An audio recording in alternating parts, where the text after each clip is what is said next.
For more, Paulo Sotero, Director of the Brazil Institute at the Woodrow Wilson International Center for Scholars. Good to see you again. Welcome back to the show. So this cotton dispute that basically is between Brazil and the U.S., they're accusing of the Farm Bill, the new Farm Bill that is, of being unfair. Now, to be fair, they accuse the old Farm Bill of being unfair as well. What's the difference between the old one and the new one? Well, the new one institutes a system of insurance instead of direct payment to cotton farmers in the United States, which the WTO said was in violation of the United States obligations, allowed Brazil, gave it to Brazil. The United States did not change initially the law. The WTO allowed Brazil to receive compensation. The United States started paying compensation until the sequestration, an act of Congress, came on, and Brazil said we are going to have to retaliate. So back to the old bill one more time. They said it was unfair. WTO got involved. Brazil won. Yes. They got $12 million a month until the sequestration took place, and America said, we're not going to pay that anymore. Now we have the new Farm Bill that's taking place. It's going to potentially be more than that.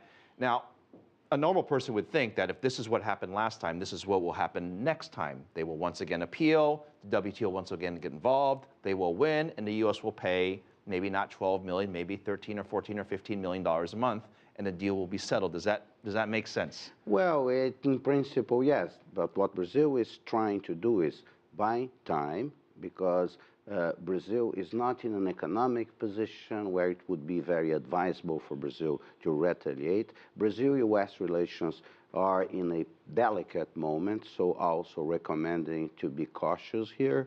And what Brazil is doing is to ask WTO to certify whether the current version of the Farm Bill complies with U.S. obligations. If Brazil were to retaliate, which I think is a remote possibility right now, Brazil wants to have the backing of the WTO to do that. So are you saying they won't do anything until the WTO makes a decision? Yes, and the mode in Brazil right now, from official statements, is we are talking to the United States, we are looking to resolve this in a way that is amicable to both countries. But the truth is, I mean, to be fair, they've come out and made statements to say that they do want to retaliate if this doesn't get resolved. Yes. What does that retaliation look like to you? Well, what they could do, cross-retaliation, stop paying for intellectual property rights, etc. But all of this, Phil, would go in a direction that the Brazilian government doesn't want to do. The Brazilian government, the executive, recognizes it's not the executive branch of the United States that created this difficulty. Was the Congress of the United States. It's a much more complex and delicate situation. Obviously, the Brazilian farmers, the cotton farmers, are pressuring the government to do something about it. A little history of where these farm bills come from. A lot of times it's either to support the farmers in a declining industry, and cotton is one of them, or on the other hand, it's to support sort of lower wage Americans and a declining base and help low wage workers by subsidizing sort of these prices to keep prices low.